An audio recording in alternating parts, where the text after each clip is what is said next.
report will be out there, okay? You'll be able to see it. So anyway, that's all I got. And I'd be happy to answer any questions for you, so.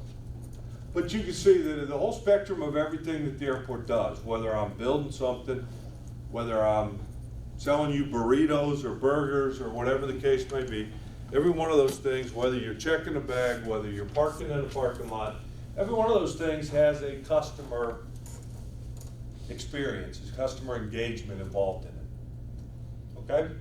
So if you're running a business, you're running a hotel, you're working at a restaurant, every touch point that a customer gets, whether it's the person greeting them at the door, whether it's the person serving them water, person bringing them drinks, person bringing them food, taking orders, whatever the case may be. Every one of those touch points is a pass-fail on customer service. You get enough fails and somebody says, never going back there. Wait till I tweet this one out. Okay, you know the biggest thing that'll kill a business? Social media. So, anyway, what questions y'all got?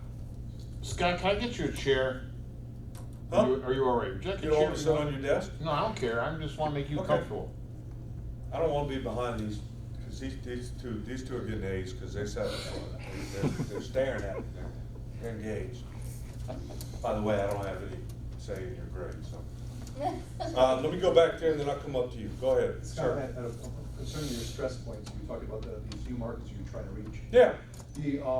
For example, do you or your staff or your sales staff, they solicit this business, or how do you attract this business to Memphis? We actually go to the airlines. I go to the airlines. I have a full-time, dedicated person, used to work for an airline, who does air service development and marketing. So we look at the markets, we pull the data off of all the websites we can that are available to determine what demand we have for Memphis. Then we build that case around. Now I partner with tourism because there's, what I get is data on people leaving Memphis to go to a city. I want to know how many people are coming to Memphis from some region or city. So we got a partnership with Memphis Tourism. They have a system called Visa View. So anybody that buys anything, and Visa is the largest used credit card in the system, the most used credit card, and they then check how many people have done a hotel, rental car, restaurant in Memphis from a different zip code. How long did they stay? How much did they spend? Okay? Then we can target that data also when we put an air service development proposal in front of an airline. So we gather all this data, and we go sit down with the airline and say, here's what we know. Now, can your airport, Memphis Airport, let's say like for Nashville, like when you solicit the business, is there a specific charge for landing it at the specific airport? So is that part of this? Every airport does that independently. It's their rates and charges. And every airport has its own mechanism for how they calculate that, how they do it. They have in the industry, on the passenger side, they have what's called cost per in-plane passenger, someone getting on a plane. So really it's kind of a cost for departure. And they rank those.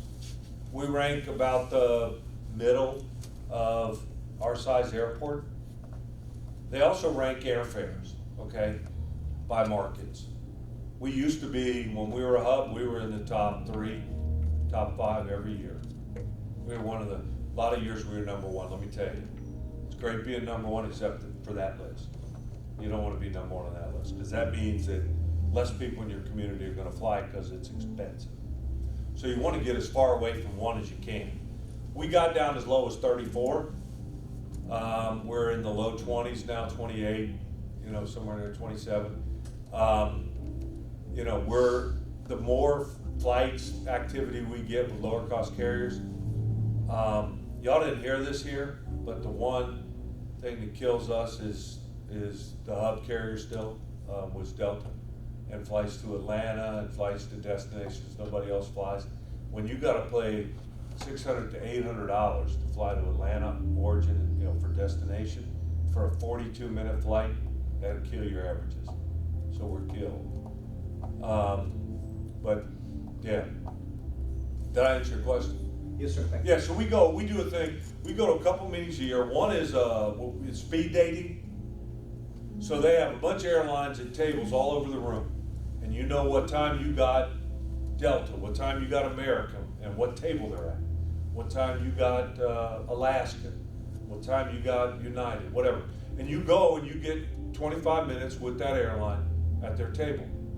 So you gotta give them everything you want. I got them cute little USBs, got our logo on them. We give them the USB with the presentation on it. We also go through the presentation. I don't give them any paper, because you look at how many books they got piled up by the end of the conference, end of the meetings, they ain't taking that back. Guess where that's going? In the hotel dumpster. Okay? How much do you spend for that? It's wasted. So we give it to them on a USB. People give them trinkets and different things, but mainly you're there to make the pitch. And in our case, we talk to them about how things are going. If they're an existing carrier, how you going on the things we got? Is there anything we need to worry about? You're taking a pulse plus you're pitching new service. Okay? What can I do for you, sir? Okay, so who is responsible for the funding and development of projects? Is it the airport themselves or the government assistance? How does it grants? How does it? Let me do two things with this. From an operating standpoint, the airport gets no tax dollars. We have to generate every dime. If I want to give a raise to my employees, I got to be able to pay for it out of our revenues. If I can't pay for it, then we don't give it.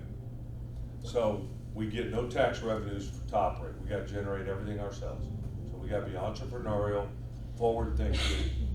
Now, for projects, we have a number of different things we can tap into, none of which pay for, that 520 million, probably getting 150 to 200 million of that in grant funds. Now, grants come from ticket taxes, freight way bills that are collected by the federal government, and then they're doled back out to airports. They're collected specifically for airport development. So every passenger indirectly pays for development. Money's also taken off for air traffic control, Federal Aviation Administration, offices on, their operating expenses. Then the rest comes to airports. I also get state collect sales taxes on aviation fuel. They collect it, I get a portion back, okay? That's about $2 million a year, so it's not gonna pay for much. Being the world's largest cargo airport, I get a ton of money on cargo, but it can only be used on the airfield, so I can't use a dime of it in the terminal. That concourse modernization, when you add everything in, it's about $200 million was the entire project, because we had to do a lot of other improvements to get ready for that, increase power for all the jet bridges and all the building sizes and all that. And that, we didn't get any federal funds for it, because terminals aren't really eligible. So we had to issue debt. It's like borrowing for a house. Okay, we got approved to the mortgage company that we can afford to pay it back. And a stack of documents about that big have to be signed and prepared to do that. And then we're publicly scrutinized every year until that debt's paid off. So we had to file financial reports and all this other stuff. So we have, a number of different facilities that we can use that are outside of grants. And, sometimes we generate internal money, specifically through internal project monies that go through the rate base with the airlines. They approve it, we collect it, and we put it towards developing a project. So none of it comes from local or county or state or, of regular taxes. It's all the stuff that's been collected specifically for airports. What else? Yes, sir. You say you're taking down Terminal A in the future. Where is Southwest gonna be? B. B? Everybody moves to the B concourse. When we were a hub carrier, we had 83 gates. Okay, Southwest wasn't here when we had 83 gates, cause there was a hub carrier. Northwest rented 69 of the 83. Okay, they operated on 69 of the 83. Now we don't have 83 gates leased, we have 17. So we have gates that we're gonna build on the B that are for non-lessors, Allegiant, Frontier, Air Canada, and we will allocate those gates based on when they're operating, but they only operate, they don't overnight aircraft here. Yeah.